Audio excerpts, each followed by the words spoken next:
I'm a scuba diver. So I've got a diving background, and being pregnant makes you more buoyant in the water. So salt water makes you more buoyant, and being pregnant makes you more buoyant. So we've got a situation whereby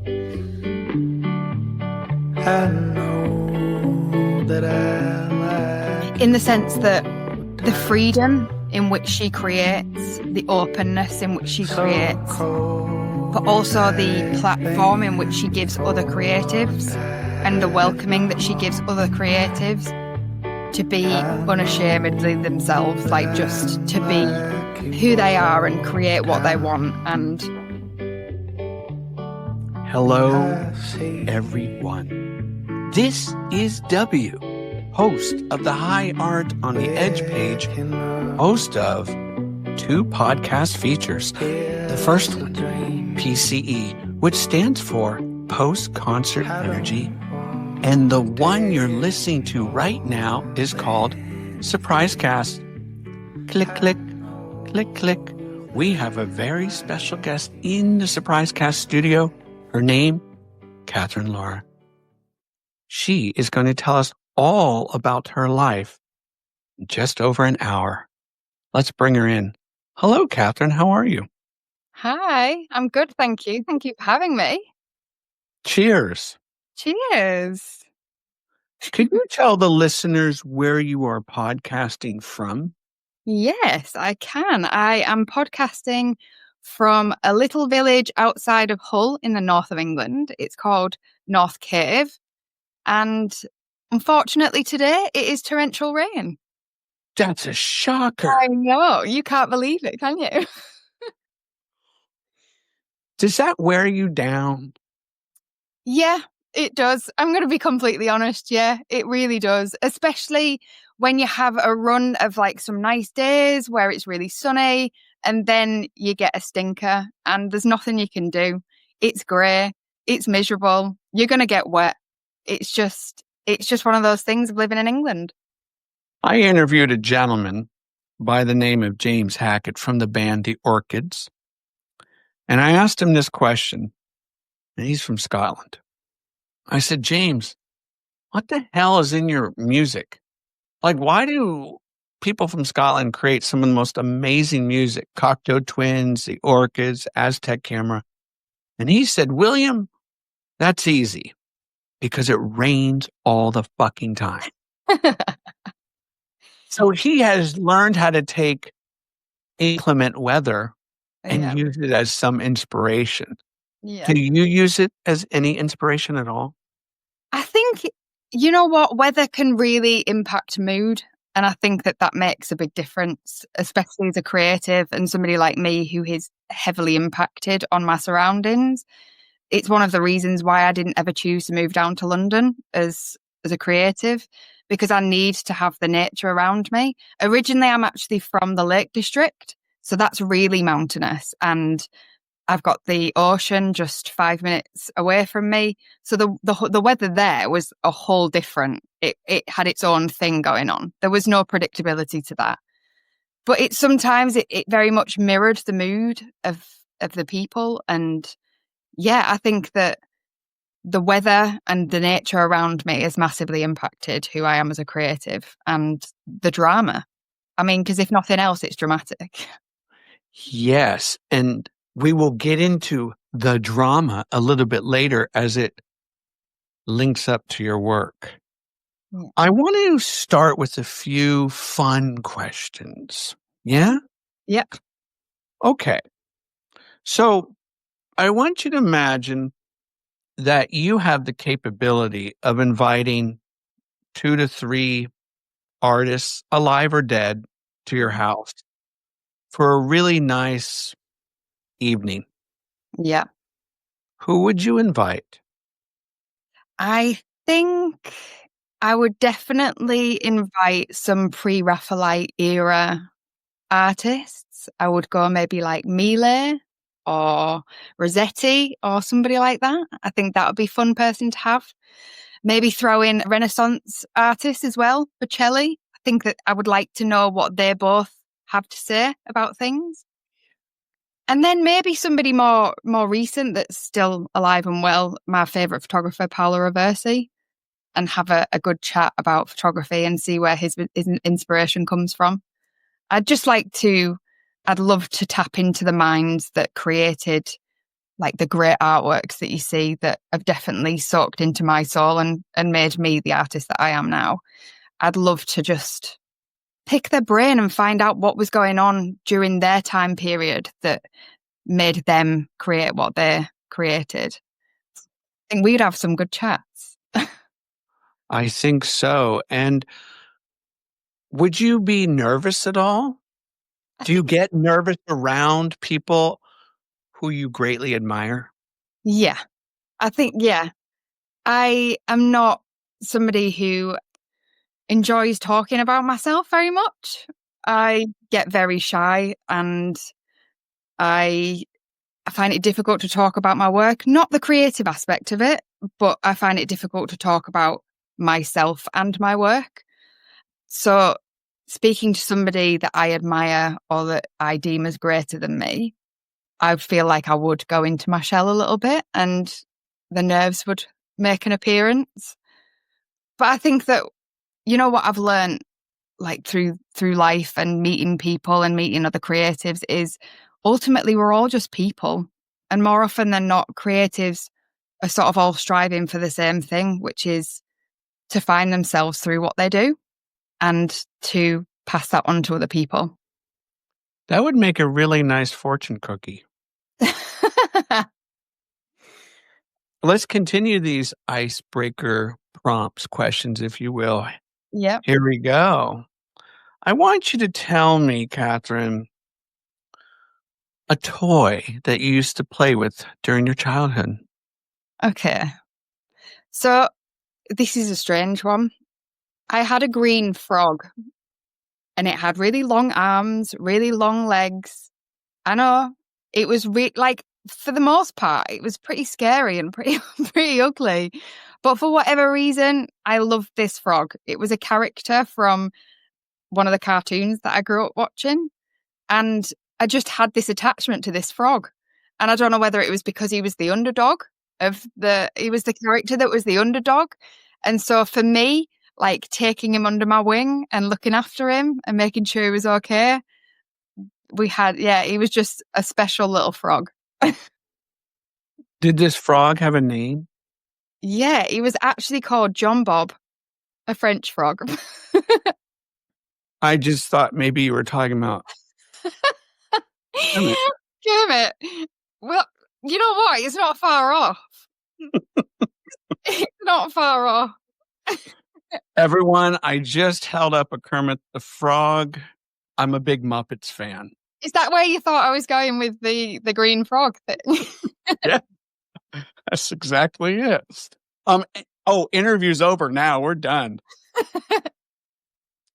A childhood game that you used to play. Before Catherine shares and divulges the name of that game, as you listen to this conversation, I want you to pay close attention to her keen insights on the following topics: creativity, motherhood, and the complexities of family dynamics. Oh yeah, let's not forget about her multifaceted world of photography and exploring that part of the personal journey. So grab yourself a good drink, a warm, comfortable couch, and enjoy the rest of my conversation with Catherine Laura.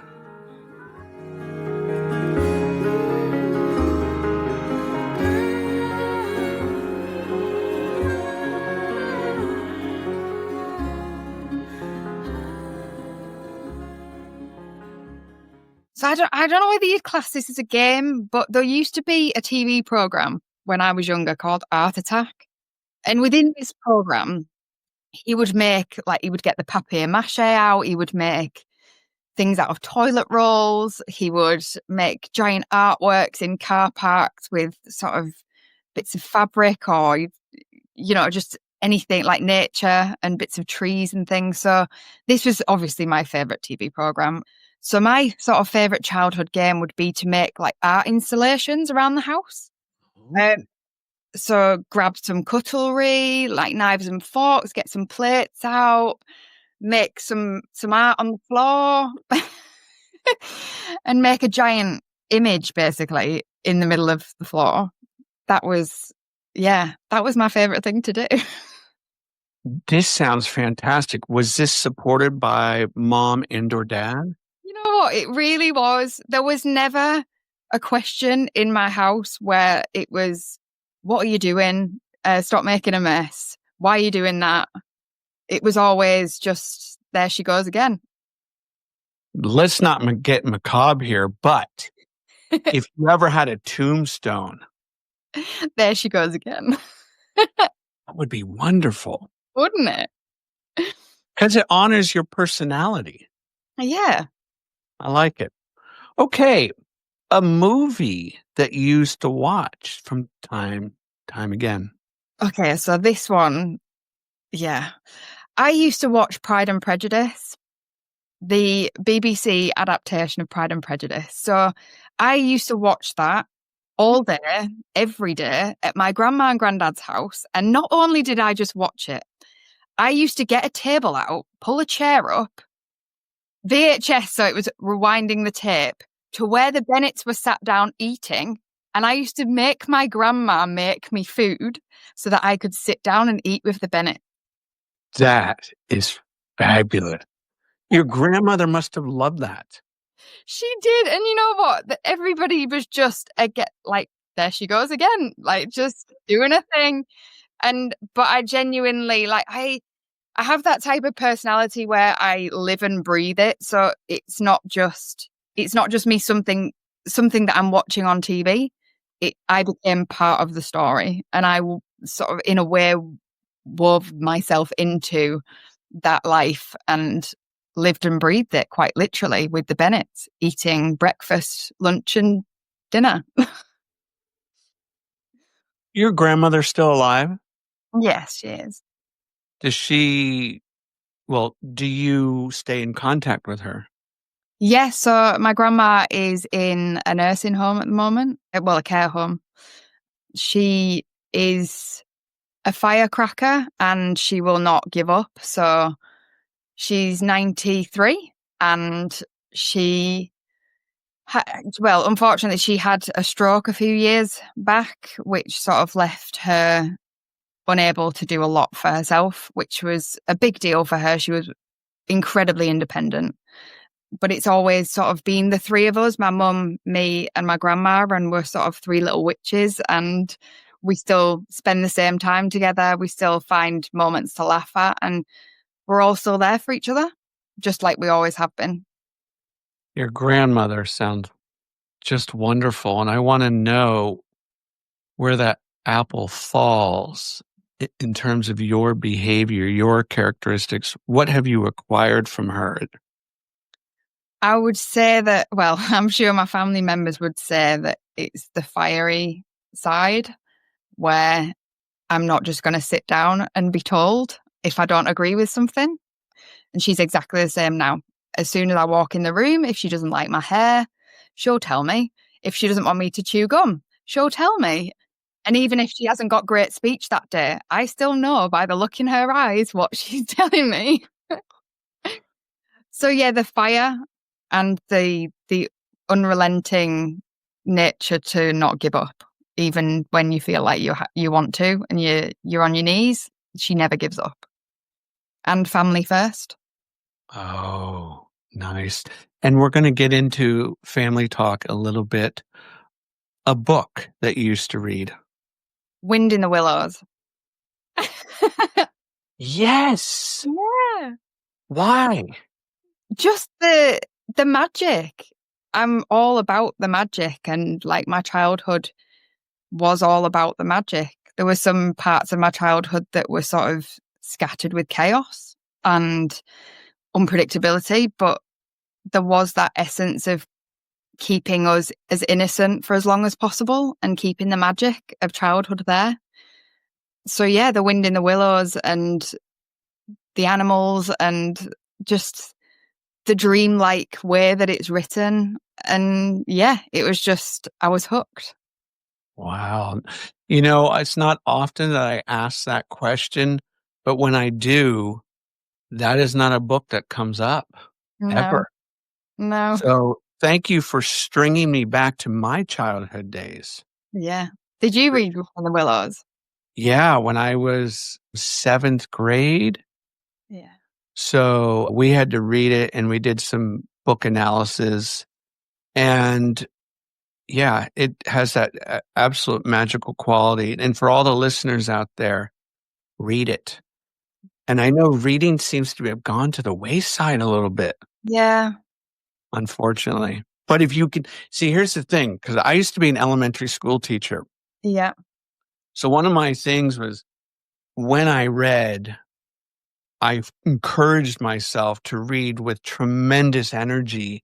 So those words really jumped off the page, which would role model for my students when they had to read out loud and practice their reading expression skills.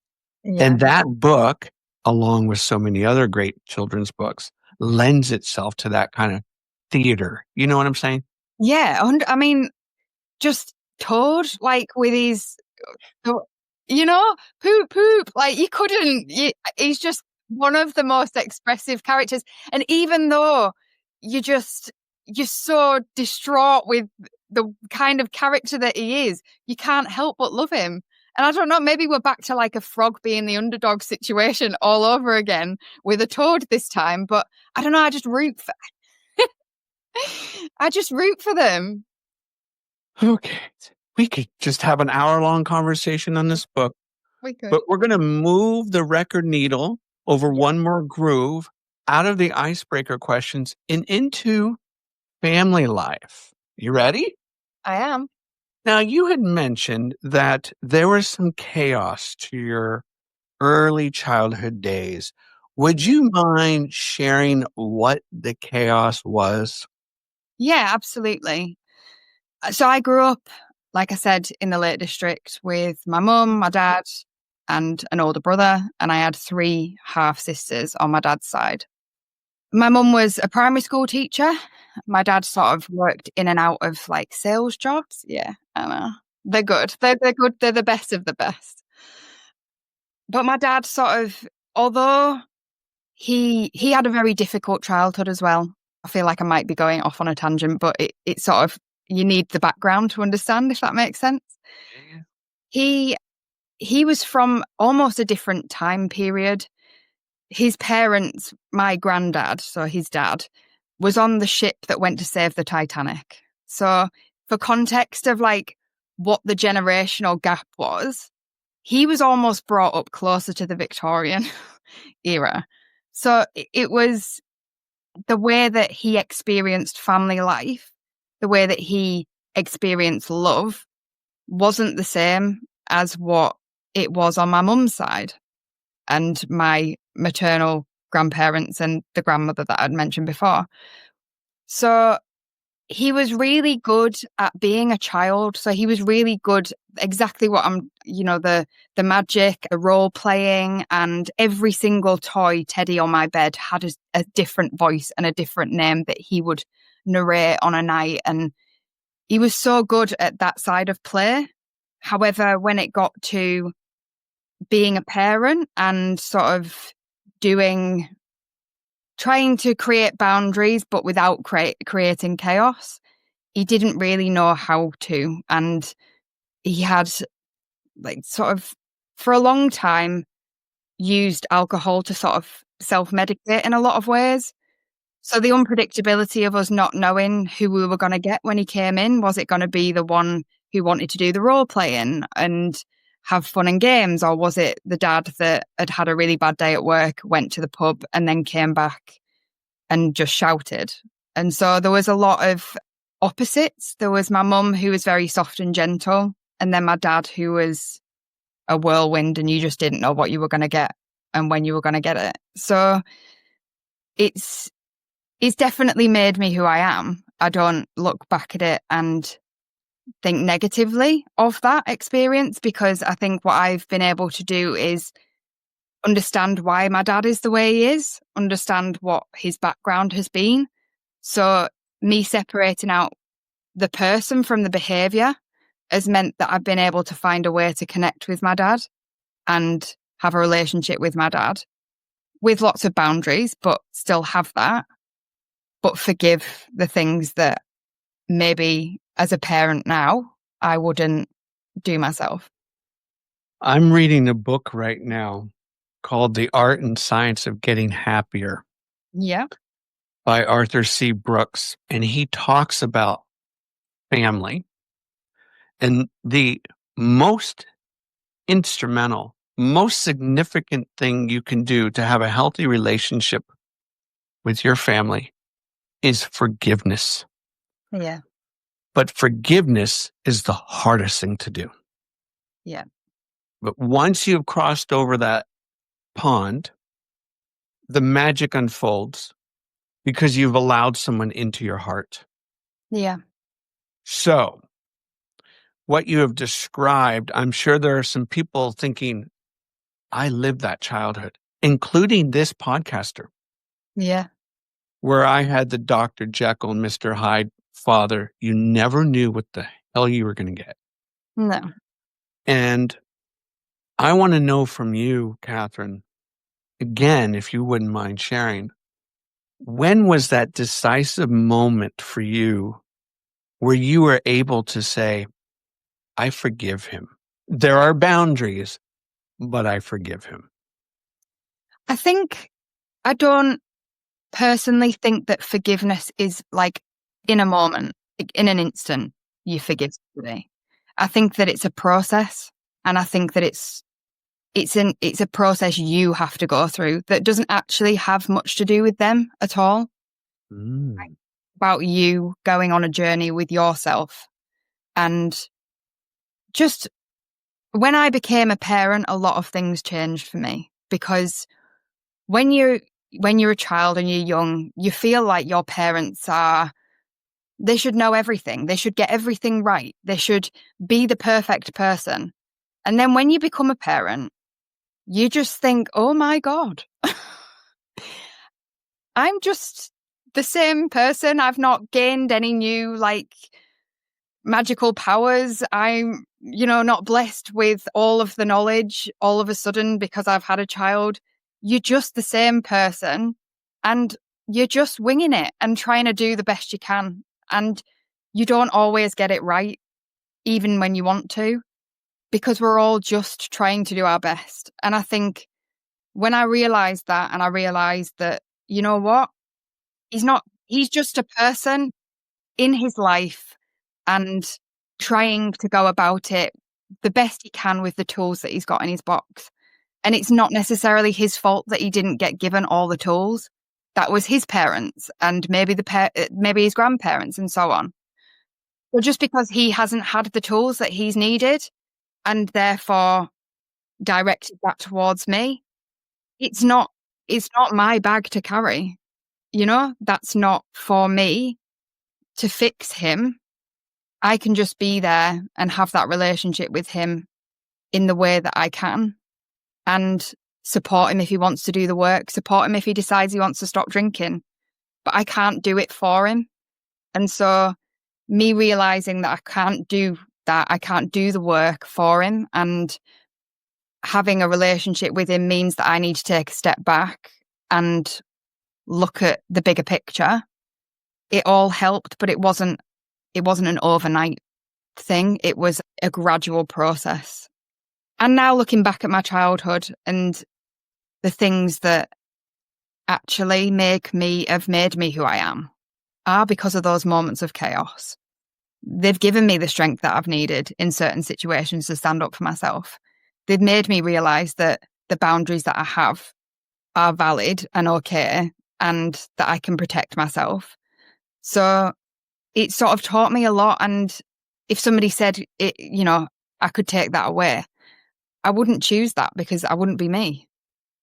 How chaotic did it get? Very. There was a lot of shouting and a lot of controlling behavior, and it sort of worsened as me and my brother got into teens. My brother he's in a way a lot more sensitive to me in that with the shouting and the controlling, he went really inward and as a result has sort of really suffered with mental health and struggles like that. Whereas I sort of went the other way in that I'm not a confrontational person by any means, but I'm definitely not going to sit down and take anything at any point. So regardless of if you're my dad and you think I should respect you, in my opinion, you've got to earn respect. You don't just automatically get it because you're my parent. So there was a lot of friction in my teen years. There were times where I was going to move out and I was going to go and live with my grandma and my granddad. But it was my mum really that's the glue. She's my best friend in the whole world. And we got through it together and supported each other through it. And we still do now. Tell me more about your mama.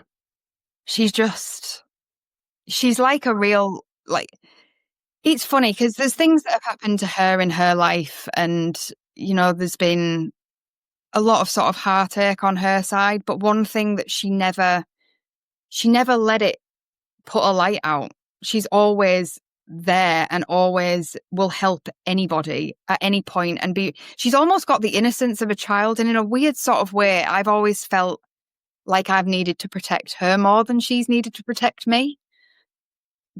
But I couldn't do any of this without her. Any part of life, I just couldn't do it without her.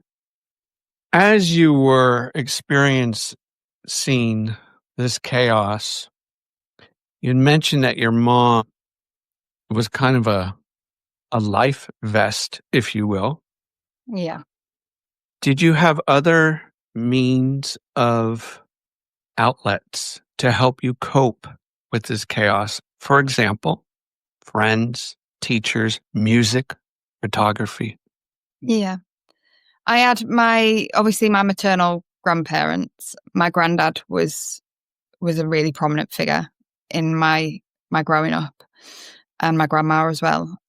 But getting out in nature, being by the sea, being by the ocean, I think there's nothing that can't be solved by going and standing on the edge of the ocean and looking at the horizon and not being able to see the end, that makes you feel like nothing's that important. Nothing's that you can overcome anything. Like, it's not that you're just this one person here, just doing your best and being confronted with the sort of the finite, expanse of ocean, making you feel sort of small, but in a comforting way, that there is more than just this and you don't need to worry about it. You just carry on, keep on going, moving forward, doing the best you can.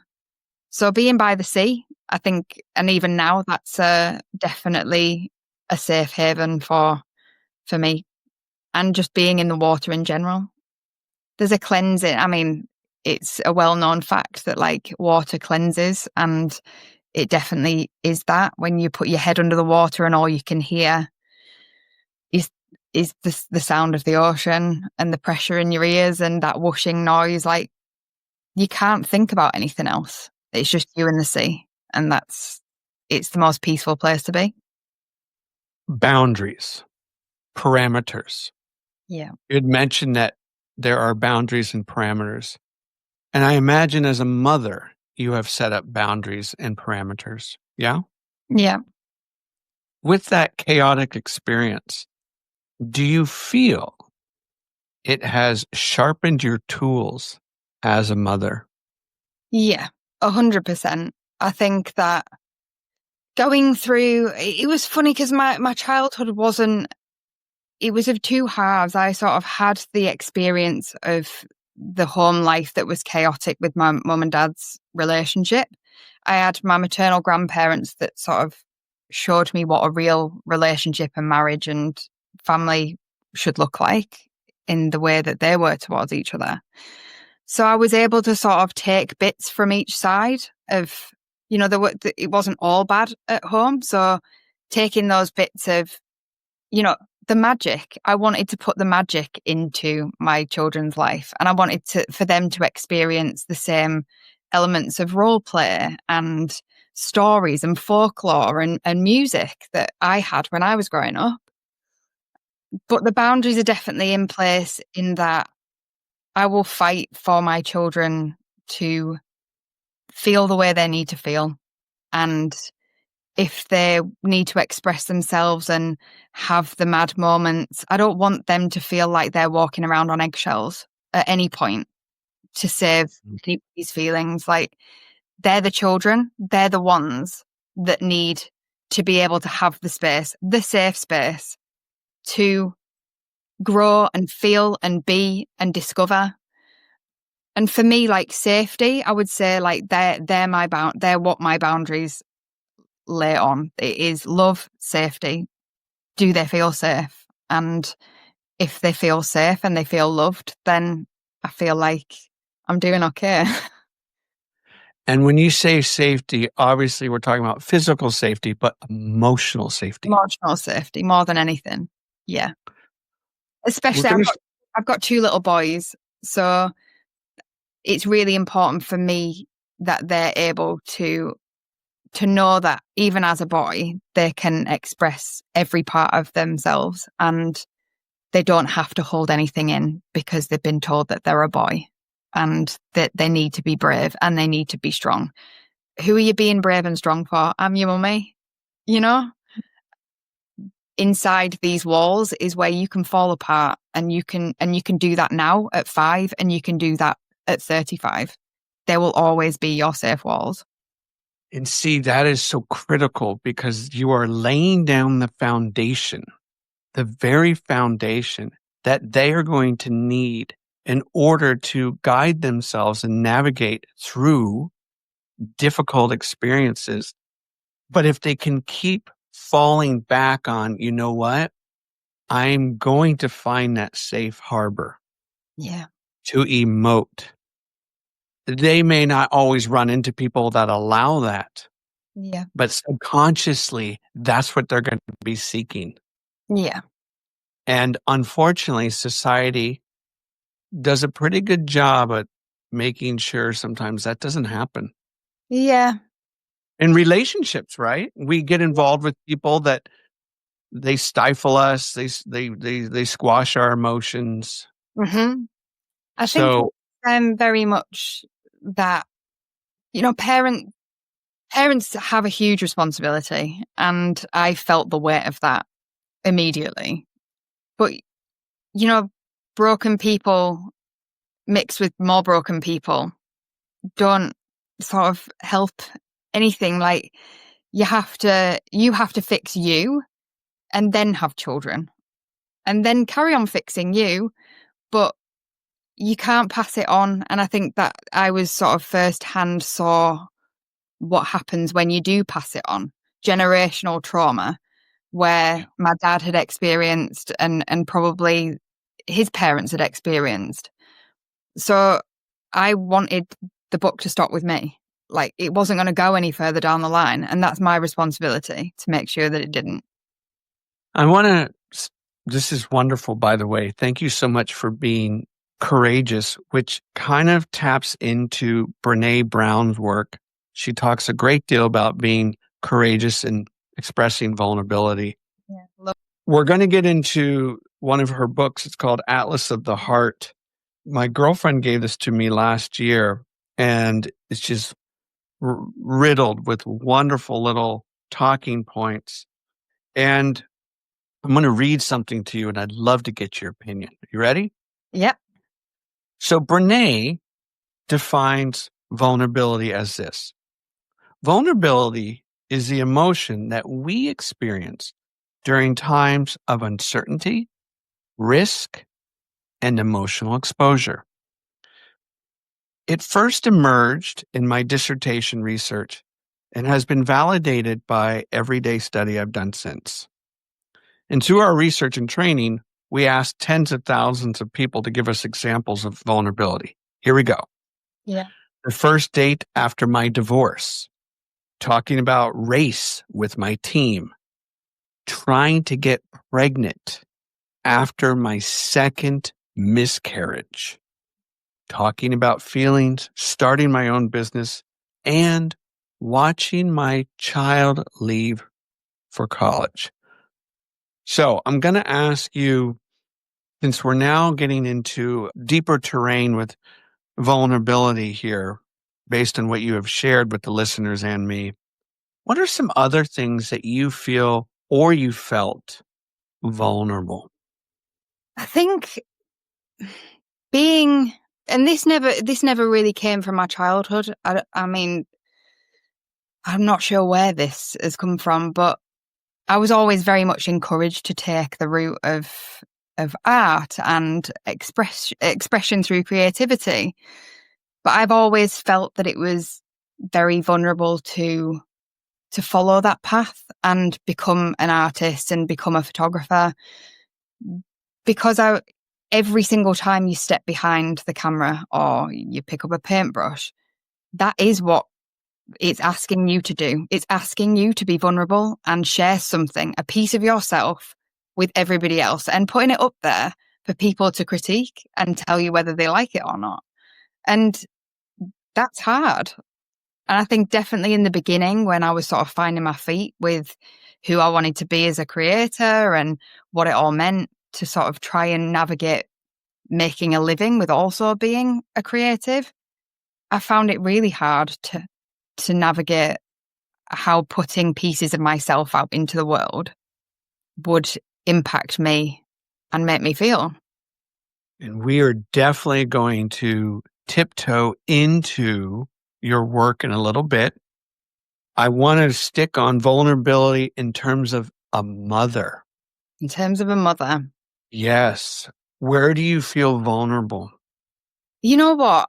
I had I have conversations with my 5-year-old. I feel like he's such an old soul, and he was watching Harry Potter over Christmas, and Harry Potter's parents aren't here anymore. They've died in the book, in the stories. And in his little 5-year-old mind, he's then starting to play with the concept of what it means to not have parents anymore and that whole idea of death. And that was a really hard moment for me, where I felt very vulnerable in terms of, I don't want to lie to him and I don't want to give him some idea that's going to trip him up further down the line, because on both sides, me and my husband have got elderly grandparents, and I didn't want to lie to him and trip him up. But it was that moment as a parent where that question comes up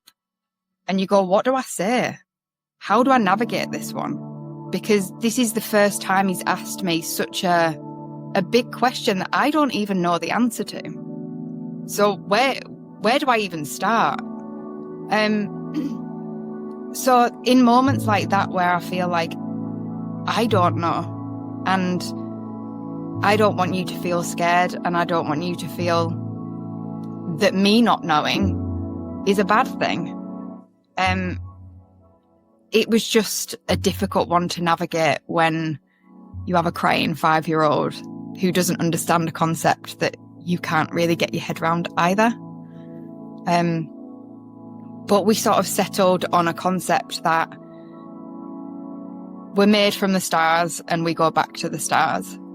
And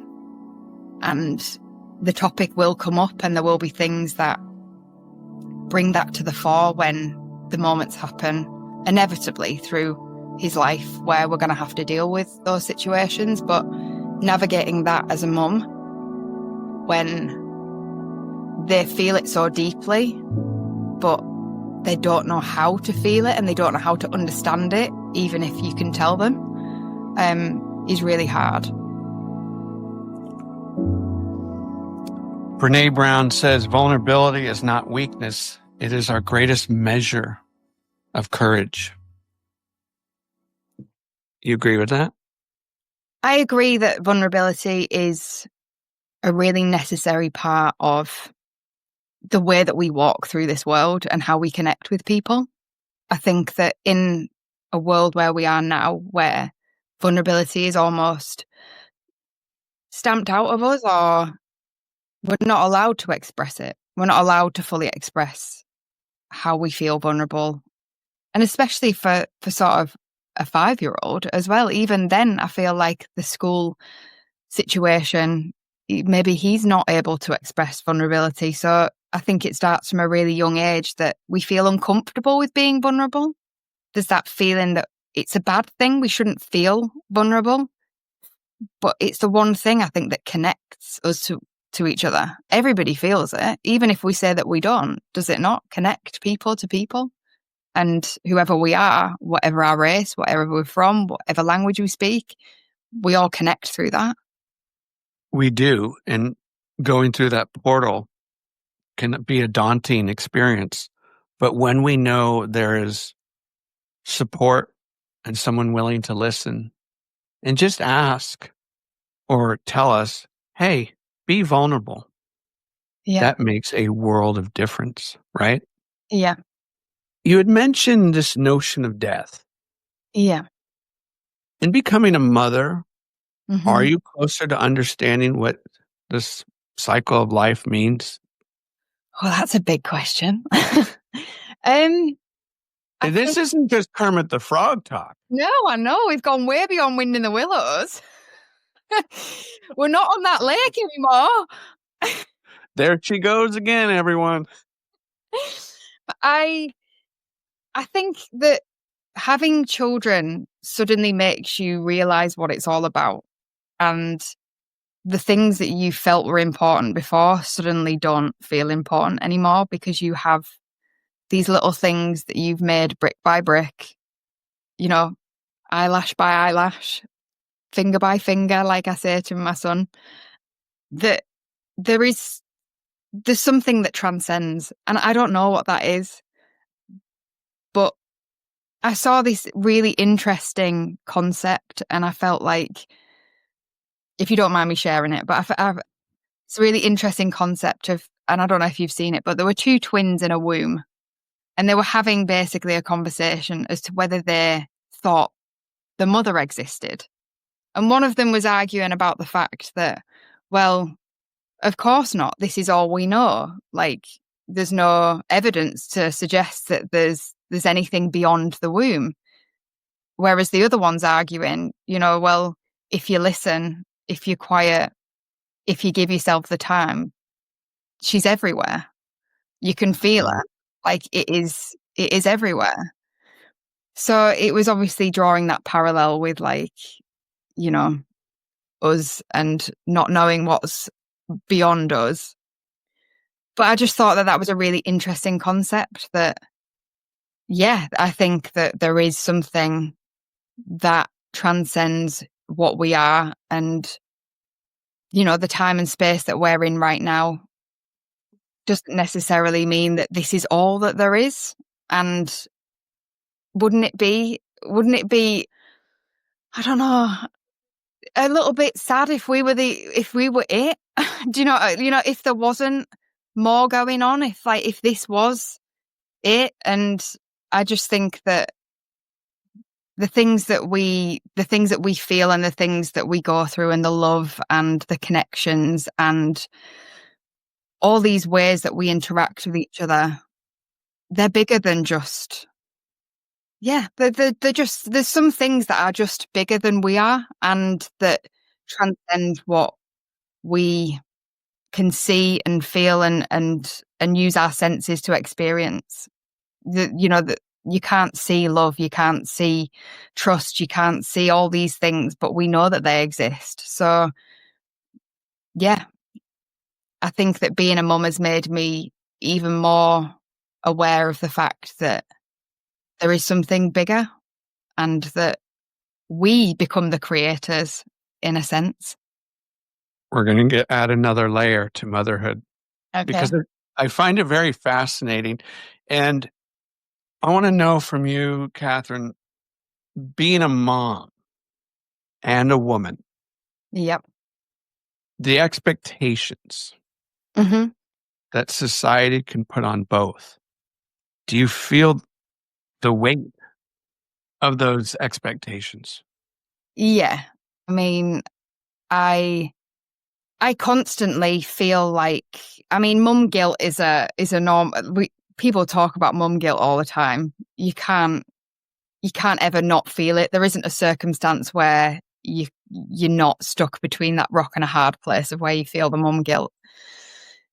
But yeah, all the time trying to navigate being a woman and a working mum and trying to then be really present, make sure homework, like all of the practical things, like the homework, the cooking tea, the making sure that they've got clean clothes. Have you made sure that he's got his school bag packed? And, all of those sorts of things. Then on top of that, there's the making sure that you're present and making sure that you see those little things that when they come out of school, they might not smile in the same way, or they might have something different in their eyes, that something might have gone on that day where they've had a fallout, or, and it's those sorts of things that I feel like I don't want to get too involved in being over there and working and head down and focus on that I miss those little things that where he might need to talk but he might need that person to open up the conversation. I want to make sure that he still knows that I'm that. Yes. And so it is a balancing act. And like I said before, like I couldn't do any of it without my mum. She's there for me. She lives literally down the road from me, and she's there in a heart. Like if I picked up the phone and I said, "Can you come now?" she would drop everything and be there. So she makes it a lot easier for me to be able to have a career and have children. It's really difficult because I feel like we live in a situation now whereby I feel like women have to, or they feel like they have to choose between whether they have a career or whether they have children, and they can't have both. And I definitely think that you might not be able to have it to the same extent, the career to the same extent, but you can definitely have a balance with both. You can. It is possible. I still manage to fulfill the creative aspect of me and be a mum as well, and be present and make sure that I'm back for bath time, bedtime, and I can read them a story at night. But it is a juggle. Yeah. Of course, because you care. Yeah. So how has your feminine side evolved, possibly changed since becoming a mother? I think every aspect of you as a person completely changes when you become a mum. And I don't fully think that I was prepared for that. Obviously, I knew that I was going to be a mum, but I didn't know what the identity shift was going to be in becoming a mum. That you have to be prepared to completely lose yourself, like all of it, just completely untethered to anything that ever grounded you to some sort of something that you thought that you were. So for me, like a lot of my identity came from fashion and being able to play with sort of clothes and experiment with through fashion, obviously being a photographer and being into fashion things, but completely changed after being a mum, being pregnant and then being a mum, because when you're crawling around on the floor after children, you can't wear the things that you might have worn once upon a time. You've got to be practical. And so it is when you go into being a parent, you can't ever expect yourself to come out the way you went in, but you would never want yourself to come out the same, because you are infinitely better because of these little people that you've created. Like I said before, this is the point. This is the reason. And so you find yourself and you find ways to reinvent the bits of you that are sort of left, and you find a new, stronger, more determined, more powerful, more confident version of yourself. But it's not for the faint-hearted. No, it's not. And you undergo this journey where the hits just come at you all the time. Yeah. 2 p.m., 2 a.m., sickness, wild emotions, all of that. Yeah. With all that you have to do as a mother and all the different hats that you wear, I want to know your struggles as a mother that you're working on. Patience. And that's not just on a mum front. That is just a lifelong battle with me. Patience is one of the things that I've never had it. And when you have children, you realize just how important patience is. And that ability to be able to sit with an uncomfortable moment, give yourself a minute, and then react. And yeah, get pushed to the limit every single minute of every single day because that is what you signed up to do. So yeah, the patience is a real struggle.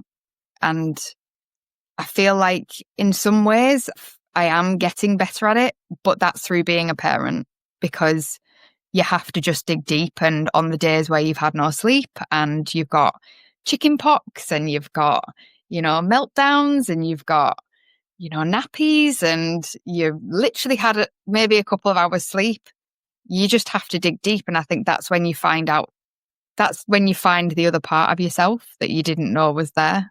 And you tap into the strength that you've never needed before, but you need it when you become a parent. So let's go the opposite way. Tell me a strength of yours. A strength as a mum. I think that my strength would be the openness. I am not the type of parent I encourage the openness, open conversation. If it's a hard conversation, then let's have it. I'm here for that. And, the whole idea of I want to nurture a relationship whereby they can talk to me about anything. Nothing's off limits. I will be here and I will be non-judgmental and I will be the sounding board that you need. If you don't want me to have an opinion on it, I won't. I will be here to listen. And I want to be that for both the boys when they grow up. My eldest, Albie, said to me the other day when we were walking the dog and he said, "Mummy, can I tell you a secret?" And I said, "Yeah, of course." And he said, "Don't tell Daddy." So I was like, okay. I love my little brother Loxley more than I love you and Daddy. And I said, well, that's fine. You're allowed to love your little brother more. In fact, you're supposed to love your little brother more. But it's just the fact that the openness and the sort of the worry in him that he was going to say something that he didn't want to upset me. He didn't want to upset my husband because he's very aware of other people's feelings and how they impact on people already at 5. But I wanted him to be able to say it anyway, because I think that that's the most important, nurturing that relationship where it's completely open and honest and they can say whatever they think and whatever they feel within the safety of the home, because when they get out into the world, they can't say what they think and say what they feel a lot of the time, unfortunately, these days. So going back to the foundational part, which we discussed earlier, you are creating and setting up brick by brick.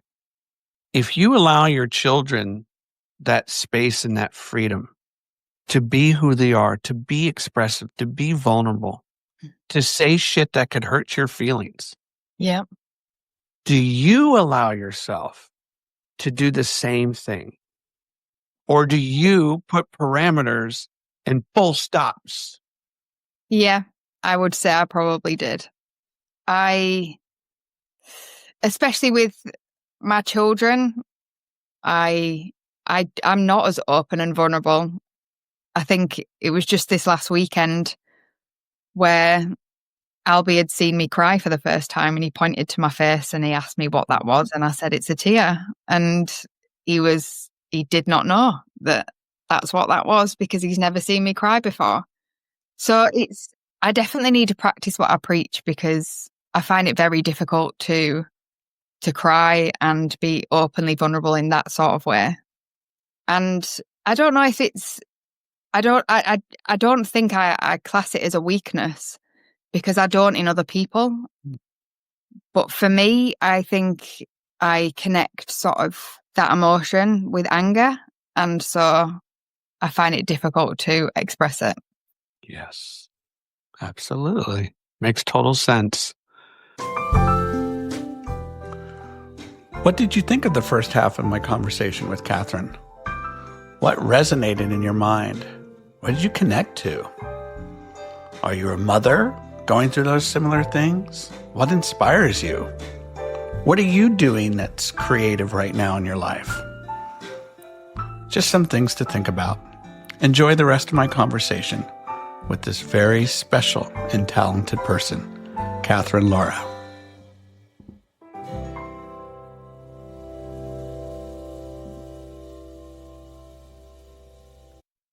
I want to read another quote since you just used the word connection. Brene Brown says this: connection is the energy that exists between people when they feel seen, heard, and valued, when they can give and receive without judgment, and when they derive sustenance and strength from the relationship. And it sounds like to me, Catherine, connection, this notion of allowing your children to be seen, heard, and valued is very important for you.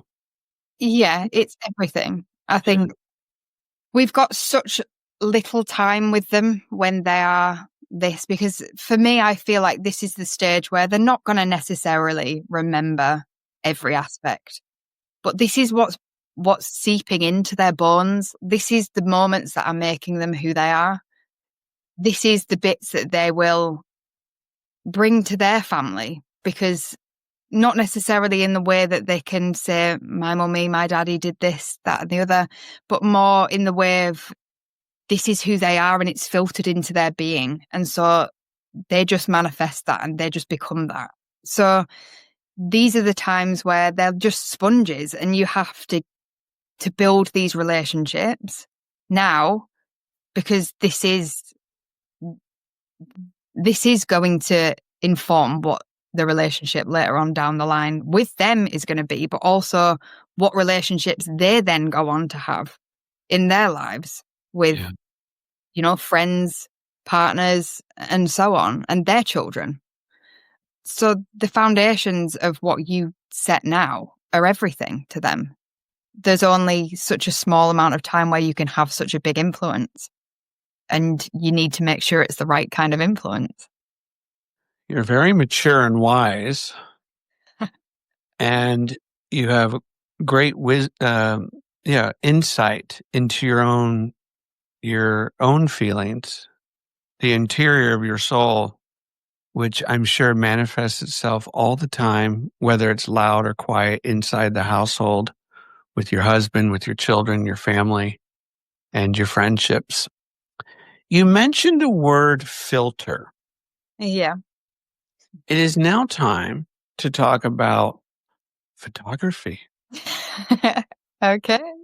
Now, before we do, I'm actually going to go get some water, if you Okay. don't mind. So we're going to take about a 2-minute break. Is that okay? That's good. Okay, let me pause it. Okay, Catherine, I want to tell you one more time, thank you so much for divulging personal information and sharing, in whether that was being vulnerable or not, that's up to you to decide. But I just wanted to say thank you for sharing those words and giving us further insight as to who you are as a mother, as an artist, and as a person. Let's talk about photography. There was an incredible exhibit here in San Francisco that honored Paul McCartney and a lot of his photographs that he took during the late 60s. Yeah. And I'm holding up one. This was George Harrison. Yeah. In London with 2 top hats, and Paul McCartney took it 1964. For all the listeners out there, this is a black and white photograph, and I love it. It's a good one. It is a good one. So let's start with this question. Yep. Color or black and white for you? Oh, that's tough because black and white in certain situations, I think, is incredibly necessary. I think an iconic image is often black and white. When you think of iconic images, more often than not, I think they are black and white. So portraits, for instance, that I would do of my children, a lot of those are in black and white because I think it, in a way, it cuts the noise out, especially when you are looking at a person. You're not distracted by any of the colors that might be going on. What's the color of the top? What, for example, if that was in color, what the color of the hats were. Like, you wouldn't be thinking about any of those things. You'd be focusing on the person that's in the shot. So I think black and white for a choice for portraiture particularly is sometimes definitely the way to go. In interviewing previous photographers, I've heard something very similar to that. And it seems to be resonant and a threaded connection to these photographers. And there's one photographer. He's also an actor. His name is Jeff Bridges. Yeah. And he released this book called Pictures, black and white photography. Jeff Bridges, the wonderful, very versatile actor known for Big Lebowski, King Kong, Fabulous Baker Boys, True Grit, the list goes on and on. But I'm going to read something to you from this fabulous book, and I'm going to recommend this book. It's actually given to me by my students as an end of the year gift many moons ago. And this is Jeff talking about the camera, the lens, and the connection that he feels towards it. Are you familiar with Jeff Bridges? Yeah, in definitely sort of in his acting and that side of things. Not as familiar with his work. So this is what he says. Okay. I've been taking pictures and making movies for most of my life. The first shot in this book is of my mom and dad. It is one of my earliest and probably my favorite. I'd forgotten all about it. It was wonderful to rediscover. It's got a lot of depth for me. So much mystery. When I look at it, I see my beginnings. I see the relationship I was born into, their love for each other, and the trials they endured, the grace that held them together. The shot was taken with my dad's Nikon. Oh, I started taking pictures with it in high school. I set up a dark room and would lose track of time developing and printing for hours and hours. So he just gave us an understanding, kind of a little bit of his early seeds and love for photography. Yeah. Tell us. So When did that first click in for you? Yeah, I didn't come to photography through photography. I came to photography through painting. I was always more of a painter, and it was really during sort of college years that I decided that again, back to the impatience aspect of me. I was so impatient to let layers of paint dry, and I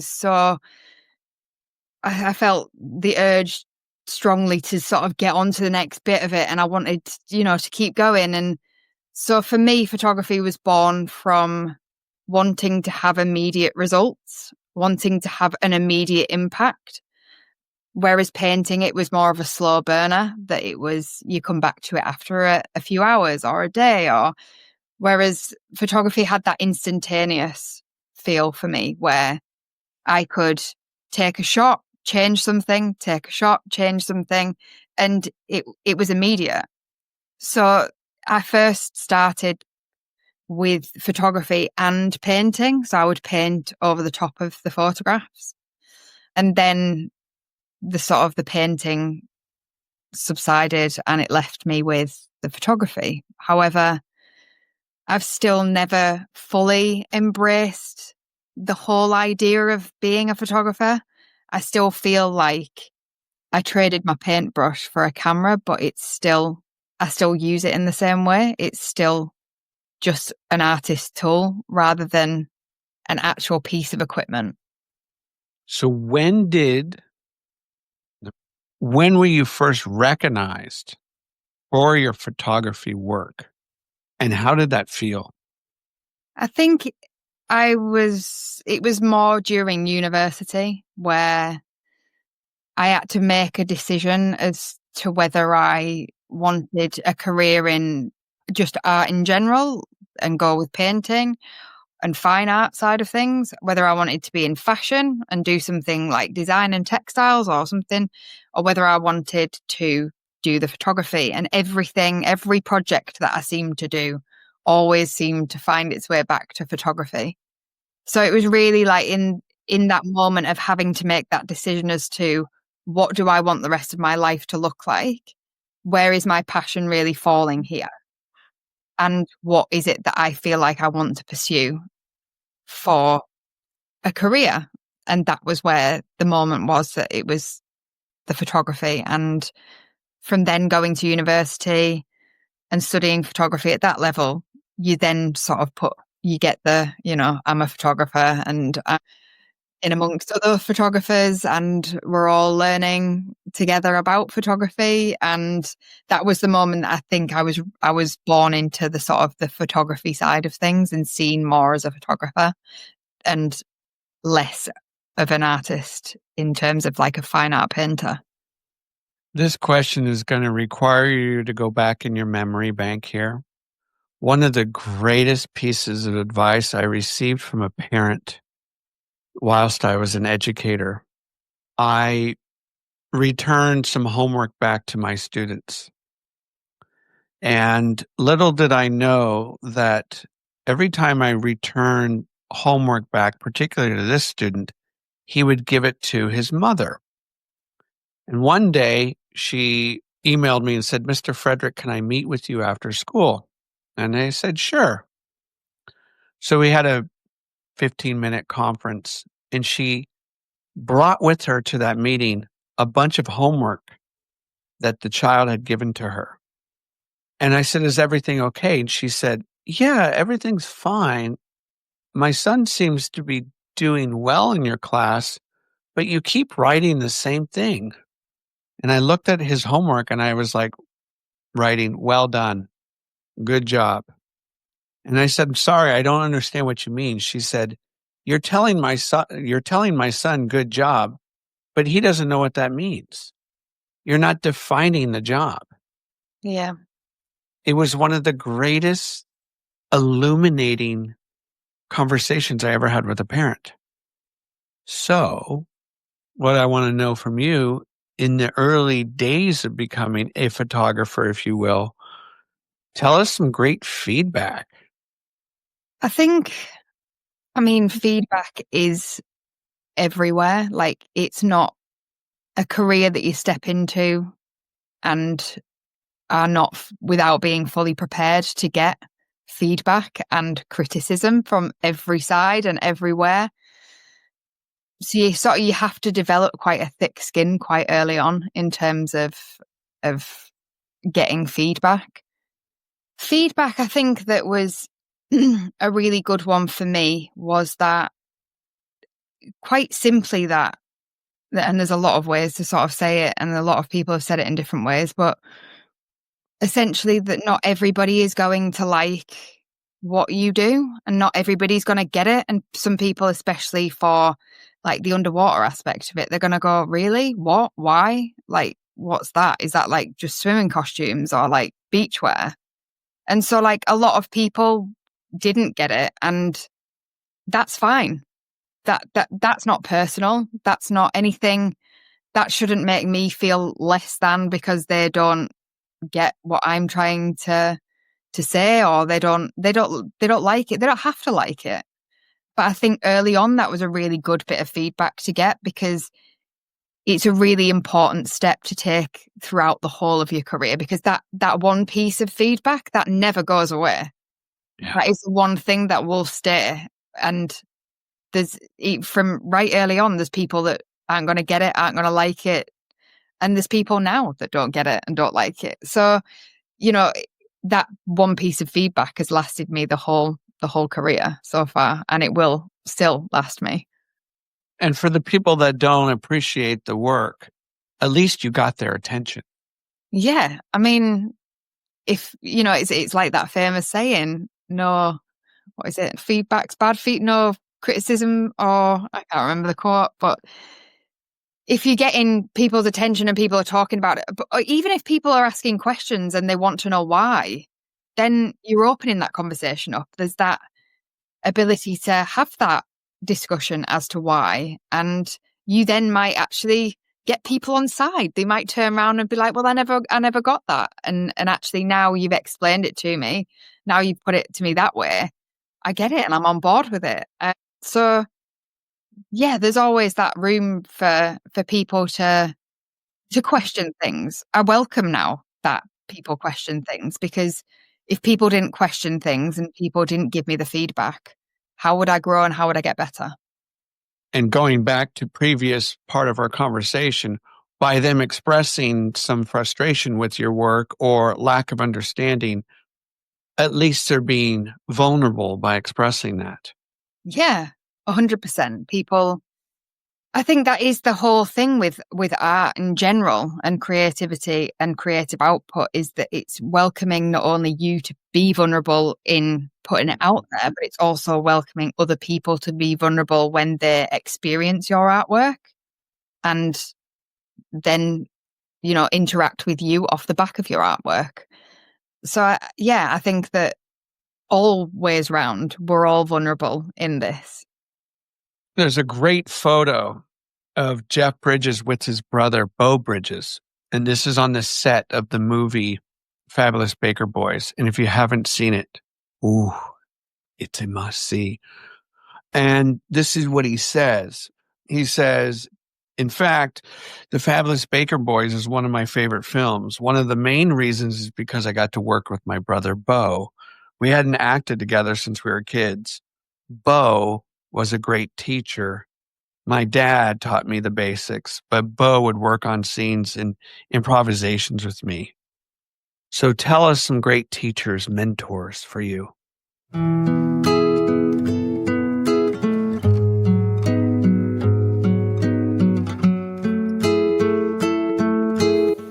You know what? I'm going to mention a little person that we both know, Kirsty Almeida. You know what? Like, just being around her and her energy, and I've been lucky enough to spend quite a lot of time with her. She has been a great teacher to me, in the sense that it's the freedom in which she creates, the openness in which she creates, but also the platform in which she gives other creatives, and the welcoming that she gives other creatives to be unashamedly themselves, like just to be who they are and create what they want. And I think that she's been, when I was first in that early stage of trying to figure out where I fit and who I was and who I wanted to be and what my artwork wanted to say, she was really one of those people that gave me confidence and, shouted my name from the rooftops. And when I didn't feel like I had the confidence to really get in there and sell myself, she'd be there selling me for myself. And she's just one of those beautiful people that, like, she wants people to do well. She wills people to do well, and she gives everything for other people to do well.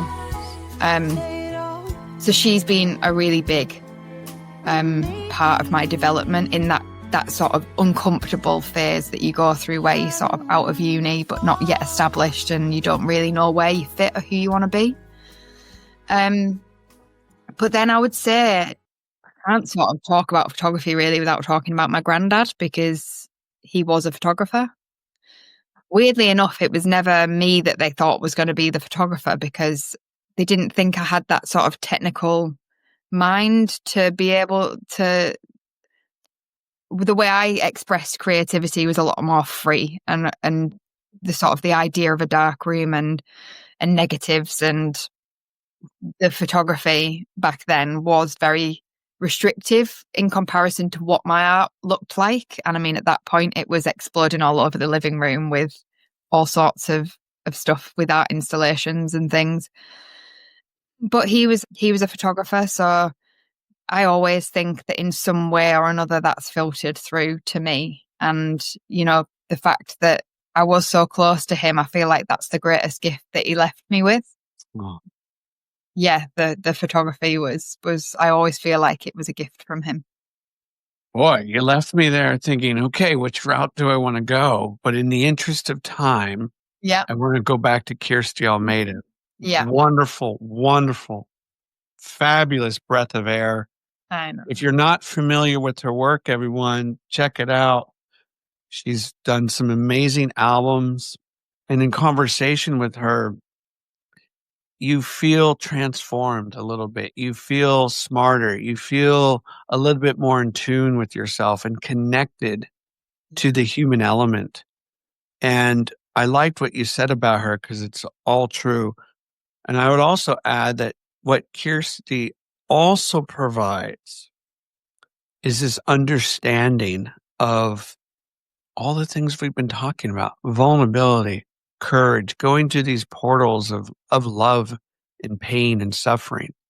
Yeah. And through these experiences, we gain greater access to understanding who we are and what we can do with the little time we have here.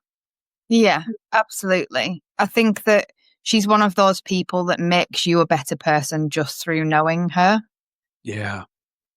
Yeah, the conversations that you have with her, you sort of, it's a bit like going through Narnia, like you've been gone hours, but actually no time has passed. You know, that weird sort of like time space thing where actually you could just spend hours just in that place talking about everything. And it's not necessarily just about like the creative side of stuff, just life in general. But that whole way of how all of those conversations and all of those things that you've been through, and the hardships and the struggles and the vulnerabilities, they all link round to make you who you are, and they all link round to informing like your work in some way or another. And I know it does with her, as it does with me, that we wouldn't be the creators we are if we hadn't have had all those elements, the good and the bad. You say elements, and I think of water. And when I think of water, I think of this wonderful photograph that you had taken of her underwater. And I believe she used it for this song called Flow Yeah. that she created with Matt Owens, who just released this wonderful album, A Must Listen. So give us a little background and understanding is working with her in creating this amazing shot. Yeah. Well, it was funny because we'd been talking about doing an underwater shoot for a long time, and we'd, like talked about the options of whether we did it in the UK in like private pools, but no, like Kirstie's Kirstie, she wanted the ocean. She wanted the ocean, so we got her the ocean. So we went to Mallorca, Daya in Mallorca, and stayed with some other amazing friends, mutual friends. And it was the first time we'd actually met. We'd sort of only met through the mutual friends, and we chatted a bit on the phone, but it was the first time we met in person. And it was like one of those moments where your soul sort of goes, oh, there you are. How have you been? We'd sort of met before. 100% we'd met before. And so, excuse me. Yeah, we embarked upon this trip to the beach at Daya, which is, for any people that have been there, basically just a rocky, hilly, just treacherous path down to the ocean. But the one thing she hadn't really told me beforehand was that she was pregnant. And so I'm obviously the whole underwater thing comes from I'm a scuba diver. So I've got a diving background, and being pregnant makes you more buoyant in the water. So salt water makes you more buoyant, and being pregnant makes you more buoyant. So we've got a situation whereby we want to go under the water. The point is to be under the water. But Kirsty cannot get under the water for love nor money. We try, and there she is, pregnant, having just walked down all of this hilly, rocky terrain to get into the water, fully clothed, in full view of all the tourists that are there sunbathing, going, what are these crazy people doing? There she is in the water. We're trying to get her down, and I'm trying to tell her to let all the air out of her lungs and stop holding her breath. So in that moment of, obviously, she's there in that shot where she's on her front with her hands sort of up in the air and blowing out furiously all the air that she possibly can from her lungs to try and get under the water so that we can take the pictures. But yeah, it was one of those experiences where we laughed, we cried. The time that we had together, it was a life-changing experience. Like, I was a different person after I came back from just shooting her, and it then never really became about the shots. It became about the friendship, and it became about the fact that we became more than just two people that had made some art together. We were connected in a different way. So it was a wild ride. Do you do a lot of pre-planning before you actually shoot? Yeah. Yeah, I need to. A lot of it. I mean, for me, like with my process, I think about an idea and I sit with it, and it brews like a good English cup of tea. It sticks with me for a while, and I have to really like become it. Like, I have to live it and breathe it. And so for days running, and sometimes weeks running up to shoots, I will sort of hide away a little bit in the times that I can have, just to like give myself a chance to live the shoot and feel it and let it come to me and let me be the channel for it. And then when it happens on the day, it almost just feels like it is just flowing, and I'm just the channel, and it's just happening. But the planning comes sort of in the beginning, where I have to go through that process of sitting with it and living with it, as if it's sort of like it becomes like a person almost. Like, the idea is with me in that context. And then, yeah, I create it, and then I let it go. And then that's it. It's done. And then on to the next thing. Every photographer I've spoken with has their own goodie bag, their own arsenal of tools. What are yours? So again, like I mentioned earlier, that I sort of traded my paintbrush for a camera. So in terms of the camera and the things that I take, there's not really that much to it. But I always have, you'll always see me with, I've got a leather pouch that I have that's got crystals in it, and some sort of like foliage, flowers, something that I've pulled up from somewhere mid-shoot, because I like to shoot through flowers or crystals that refracts the light and changes the way that things appear. So you'll never see me without my little bag of crystals. And let's get a little gearheady, specific gear. So I currently use the Canon R5, and lens-wise 85 for more like beauty portraiture, that sort of style thing. Then for the underwater, it's not necessarily like, it's funny because you're choosing a lens for a different reason. Then you want a really wide angle lens because you want to cut out the amount of water that's between you and your subject. So you want to be as close as you possibly can, because that water acts like another lens. So yeah, it's not a big kit, but it works. I've often wondered, in your line of work as a photographer and working with the subject matter, the subjects, does narcissism ever come into conversation? Let me give you an example. I'm looking at your work here on Instagram, and we're going to talk about a few of these photos. Yeah. And there are some stunning photographs here. And you are worked with some very stunning people. Thank you. But I feel like there's got to be a stereotype with images where we're celebrating, we're looking at people's faces and bodies. And I think sometimes society goes, that's such a narcissistic thing. Yeah. And what are your thoughts on that? I think the age that we live in has sort of created a generation of little narcissists, if I can say that. Yeah. With the sort of the age of social media and a selfie.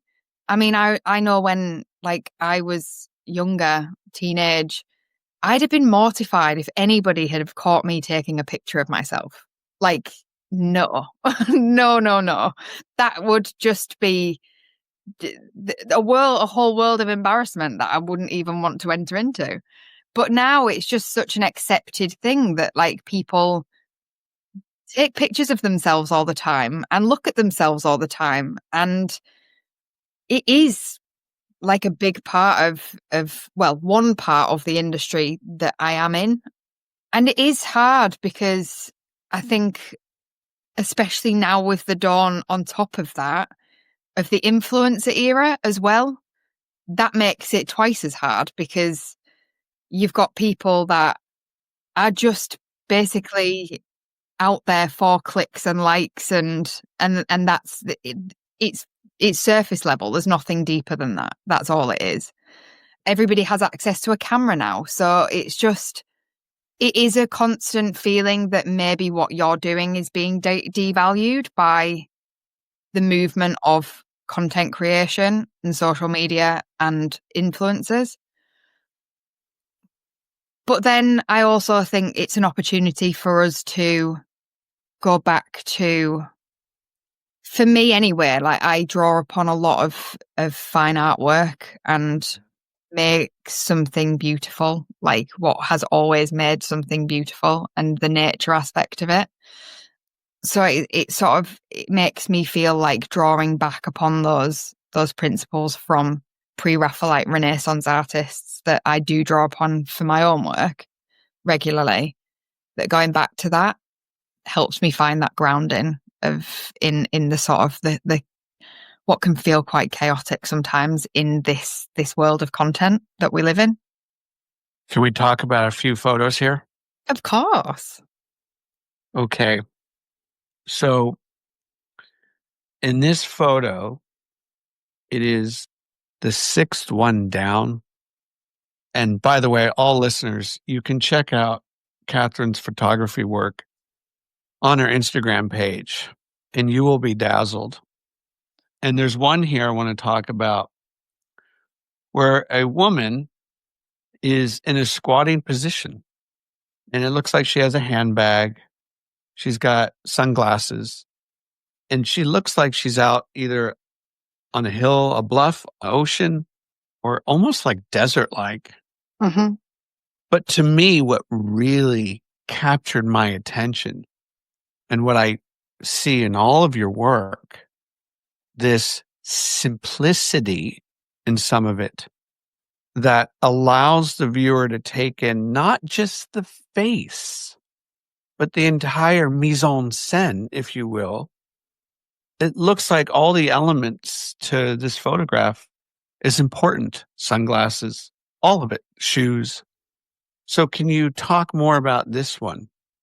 So strangely enough, I was shooting a footwear campaign, and we'd sort of done the majority of the shots for the day.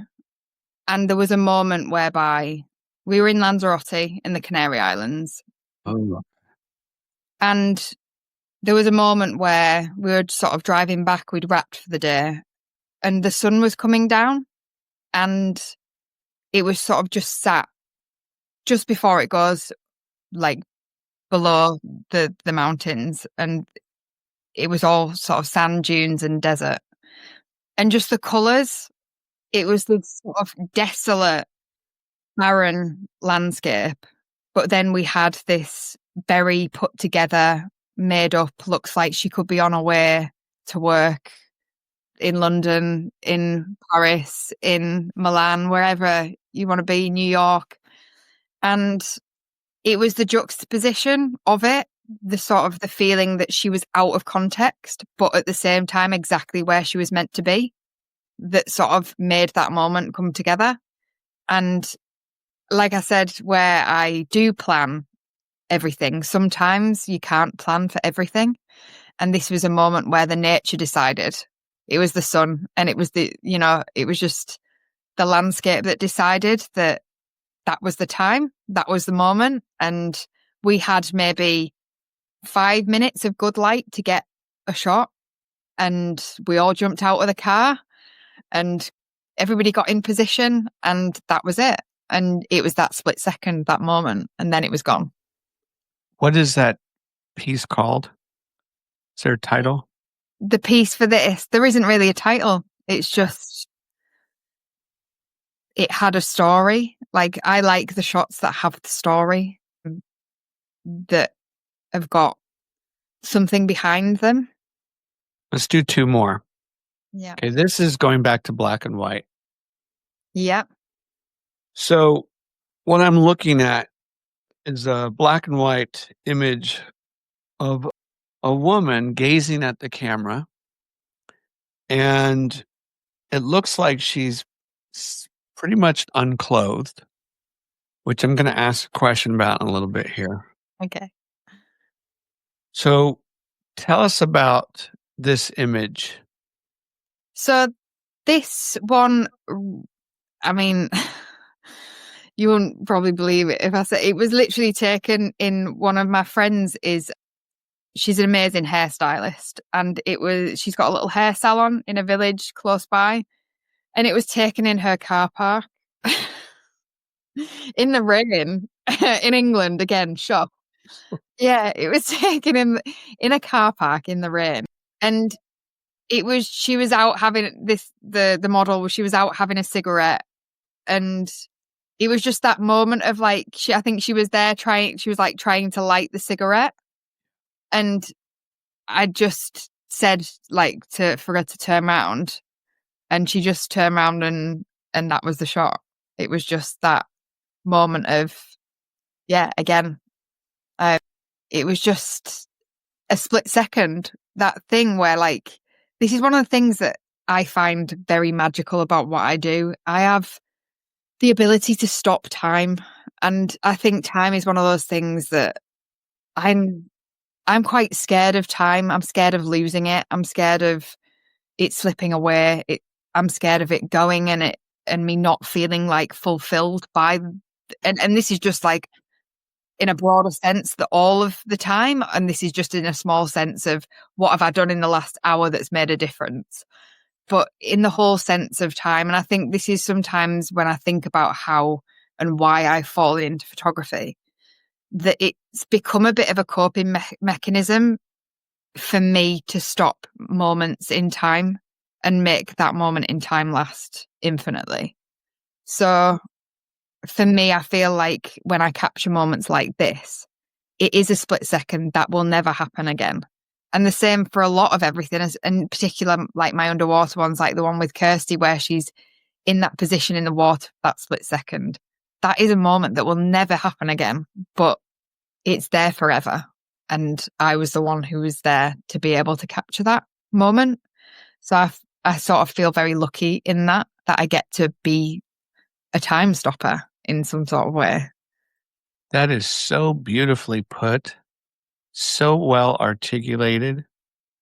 When I first saw that image, and then I learned that I was going to do a podcast with you, I want to devise a question that really taps into this notion of sexuality and sensuality.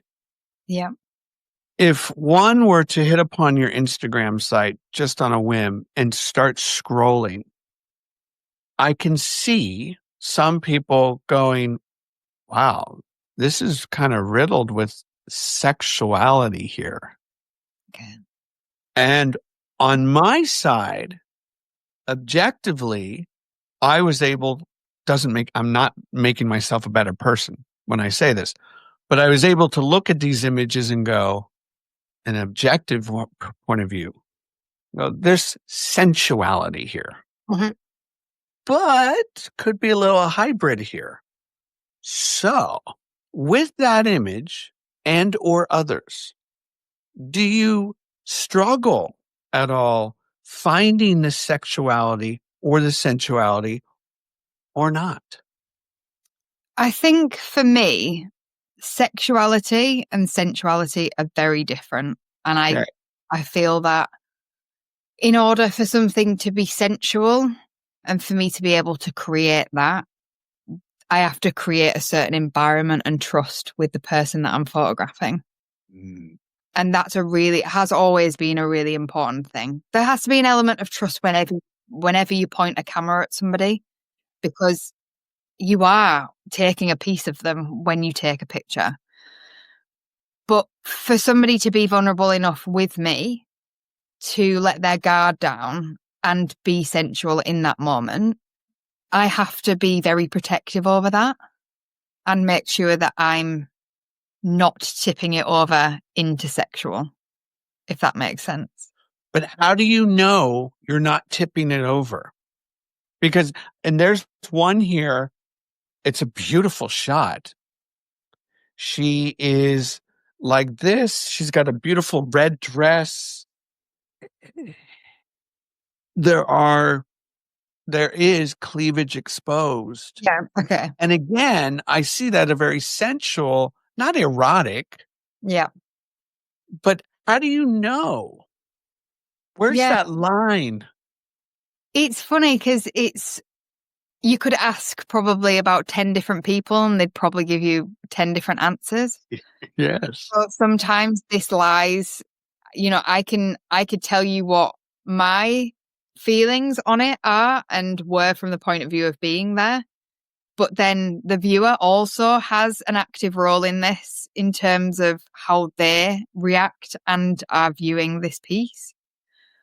So therefore it does open that conversation up between the creator and the observer in that regard.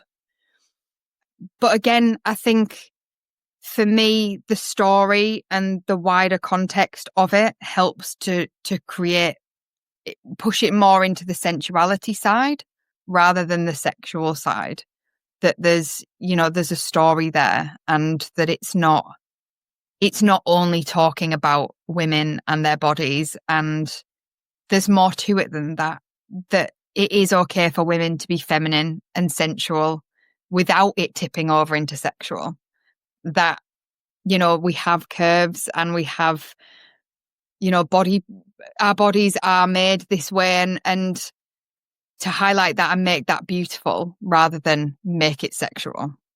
And I feel like for me, I've always wanted to highlight that side of it rather than tipping it over to the other side. Do you ever get feedback or personal opinions from women that suggests what you're doing is too sexual?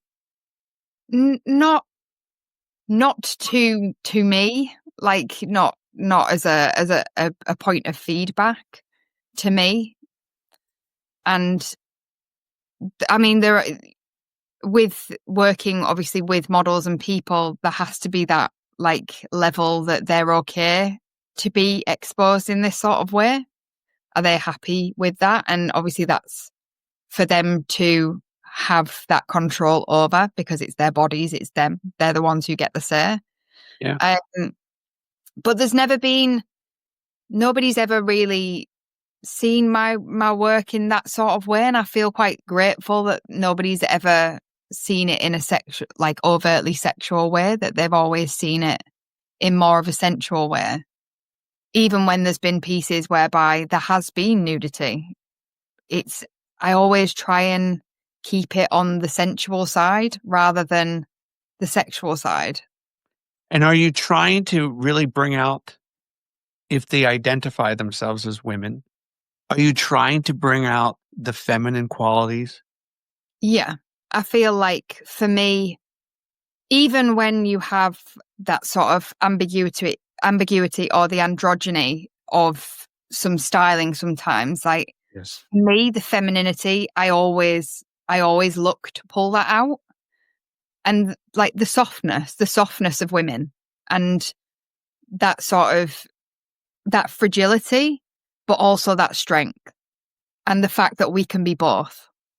And for me, I feel like to capture the strength and the power of women, but also the vulnerability and also the fragility is what I try and bring together and create a safe space for the model to become that and embody that. Do you approach your work differently when you're working with celebrities versus not so well-known people? Yes, in that celebrities are a brand. So it's almost like you're not really working with a person. You're working with a brand that has a face, essentially. So in terms of creativity and what you can and can't do, it's a lot different when you're working with somebody that's well known. Do you feel comfortable sharing? You don't have to share stories, but do you feel comfortable sharing some celebrities that you have worked with? I've to be fair, I've not had like the opportunity to work with a vast amount of celebrities, and the ones that I've worked with it generally has been in an underwater setting, and that's a great leveler. As soon as you throw somebody into water, you really find out. There's nowhere to hide there. So yeah, you sort of really, yeah, you get to meet it. You get to meet them.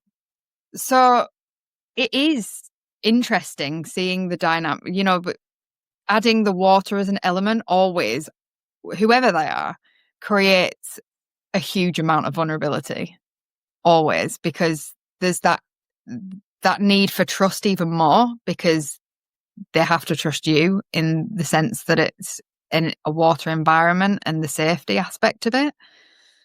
But also just the fact that, for me, I'm very comfortable in that situation, somewhat more comfortable underwater than I am on land. But it is such a foreign place to be, and it strips you of all of the things that you might hold on to make you feel beautiful, make you feel safe, make you feel, all of the things that you would have on land. You don't have any of it under there. It's just silent and you and the photographer, and that strips everything back. So you could be whoever you want to be out of the water, but when you get in there, it's the great leveler. Nailing it again. Thank you. All right, last question regarding an image that I'm looking at. So, again, to all listeners, head on over to her Instagram page, Catherine Laura Photography. Children. You're a mother. Obviously, you had to get permission. I'm certain of that. You don't name the names. I've always wanted to know and get a better understanding for people that do photography and work with children and post images of children. Mm-hmm. How do you feel about that? I think Being a mother too. being a mother, times have changed so much now. I think that the internet and every aspect of image creation with the dawn of AI, everything like that, it's become a very scary place for a parent, a very scary place to put your children's face out there.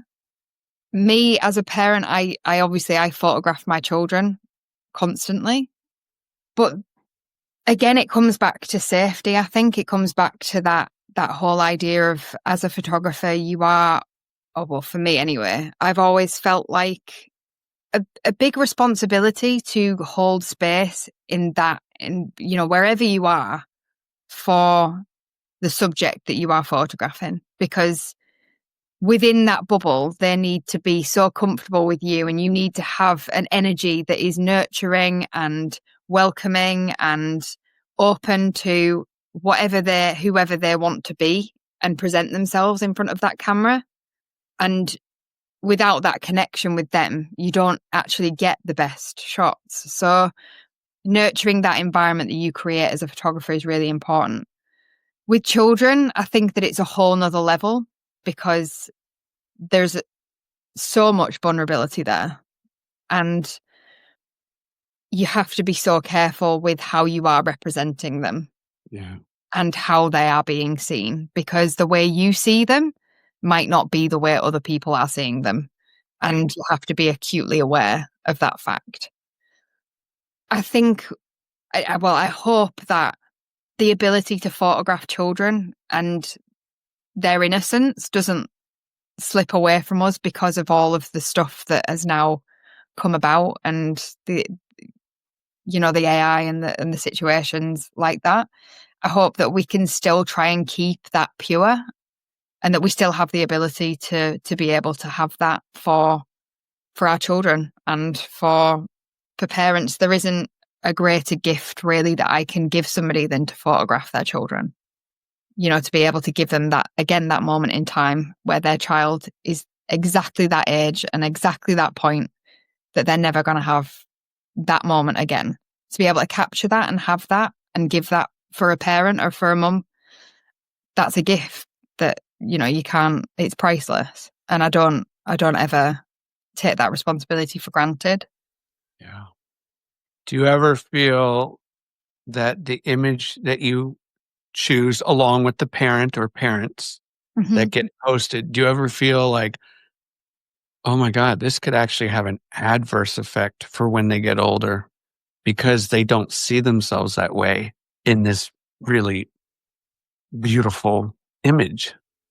Yeah, I think that there's always that element of, you could go back to, I don't know about you, but my mum's got like albums and albums of drawers filled with camera negatives and also just photographs everywhere. It's so different now, like the way that we consume photographs, the way that we take photographs. There's an element of carelessness now to how we photograph things, and an element of like the fact that they're so disposable. Like, if somebody had asked my mum when she was my age, if your house was on fire, what would you take? She'd be taking like the box full of photographs that's under the bed. Whereas now it's not that way. You've got your phone. Everything becomes more disposable. So therefore, the moments get taken away almost. They're not as special. They're not as important, because if you don't like it, you can just take it again. And so I think our children now are growing up with the idea, not the same concept of what photography is and what it has always been before this point, that it isn't disposable, that it is that moment in time, that it is that one thing you would grab if your house was on fire. I think it's lost that meaning. So to think that, a child, when they grow up, would look back at a shot of themselves and not understand it in the context and not appreciate it for what it was, I think it's because they're learning a whole different way of what photography means and what photography looks like. And sometimes it does make me sad to think that we're losing like an art form, really, because of the generation of technology and how fast it's moving. But we've still got the boxes of pictures under the bed, and I want to be that mum that's also got the boxes of pictures under the bed, and the other parents have boxes of pictures under the bed that I've taken of their children for them. It's just they don't remain under the bed anymore. They go on social media now, and they're becoming the albums of today. But I think we're just going to have to see where it goes, and with each sort of change of technology and how things move, be responsible and reassess where we're at and do what we can to keep the children safe. Is there a photograph here that truly represents you? That you see so much in yourself? Yeah, I would say it's from, how am I going to say it? If you, the black and white with the girl looking over her shoulder, on where that is, if you go down one and it's the one where there's a girl in the ocean like she's falling. Keep going. So that image for me feels, this series was called Child of the Ocean, and for me it sort of represents the freedom that I feel when I'm photographing under the water, that feeling of just complete surrender. You can try and plan, you can try and, do everything you can to get the right shot or whatever, but ultimately you're at the mercy of the elements, and more than anything, you just have to go with it. And I feel like that it's sort of the ultimate surrender to letting your art be what it needs to be and just allowing it to happen sometimes. So yeah, that shot I feel would represent me. What's coming down the line for you in 2025? Well, I haven't been in the water for a while because COVID sort of put a stop to a lot of all of that. And it's taken me a while to sort of build that back up. So I'm definitely going to get back in the water. That is 100% on the horizon. And I think that it's more for me to carry on trying to find the balance with being a mum and being a creative. I've got a 5-year-old and a 9-month-old. So it's just about trying to find the meaning again, I suppose. I think when you become a mum and things become about work and home life, and then there's nothing really in between, it doesn't leave a lot of space for you to be the creative and find the moments and to go out and do a shoot on a whim just because you're feeling like you're inspired by something, but you can't because it's football and you've got to take your kid to football. But I think it will be the year of me coming back round to finding myself artistically again and finding the reason why I started it all in the first place, because I think sometimes becoming a mum and then trying to have a career and make money and work, you lose that along the way. So yeah, I think that it will be my main focus for the year. Any books, movies, television shows, podcasts you'd like to recommend to our listeners? Books wise, I really love The Big Panda and the Tiny Dragon. I don't know if you ever heard of it. No, it's basically an illustrated book with the story of a big panda and a tiny dragon, but the artwork's beautiful and it takes you through the seasons, and essentially it's how you weather through the dark times in your life and find the light, and how these two characters help each other weather through the seasons. And that's really just a beautiful one where you don't have to, you can just pick it up and turn to a page and it's probably got something on that will resonate with you that you can take on your day, and it can stay with you and you can think on it. Music wise, I'm really loving a band called O.C. Elliott at the moment. They're a Canadian folk band. They're amazing. Yeah. I'm really looking forward to going and seeing those when they're coming over in November to Leeds. So I'm looking forward to seeing them. In terms of sort of podcasts and things, and it's not necessarily one podcast, but I'm really enjoying the whole movement of, I don't know whether it's on your radar, but finding out about ancient civilizations that and the whole sacred geometry and how like the stars and have had so much impact on our ancestors and why we have certain traditions and why we are the way we are, and just how much like looking outward has informed who we are. But I feel like nowadays all we do is look inward, and all we're encouraged to do is look inward. And so the podcasts that talk about looking outward and ancient civilizations and who we've been before and our ancestors, and that talks about like the moon and the sky and everything like that. That's sort of where my interests are at the moment when I've got a moment of free time.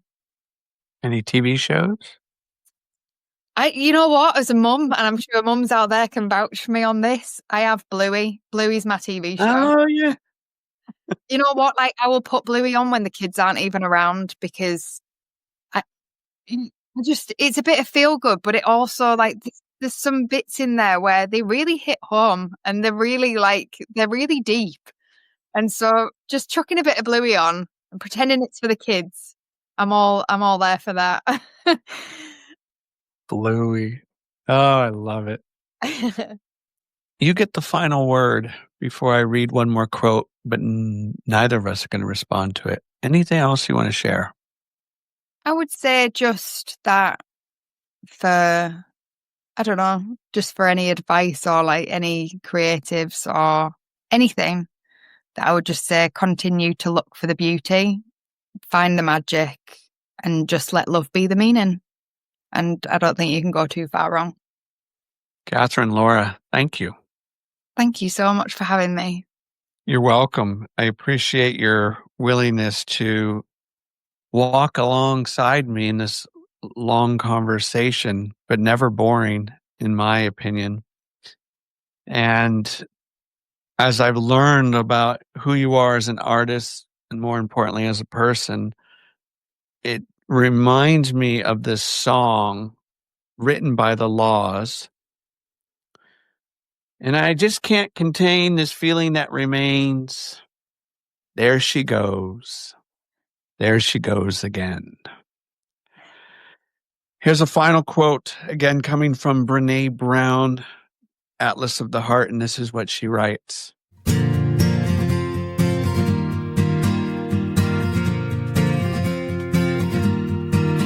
While I experienced a lot of tough moments growing up, there are also countless gifts. It sometimes feels like it has to be one or the other. But as we learned, both things can be true and often are true. One of the most valuable gifts in my life was from my mom. She taught us to never look away from pain. The lesson was simple and clear. Don't look away. Don't look down. Don't pretend not to see hurt. Look people in the eye, even when their pain is overwhelming. And when you're hurting and in pain, find the people who can look you in the eye. We need to know we are not alone, especially when we are hurting. My name is W, also known as William, host of the High Art on the Edge page, host of PCE, again that stands for Post Concert Energy, and this podcast known as Surprise Cast. And remember this, everyone. Great photography is all around us. You just have to keep your eyes open. Ciao. There she goes again.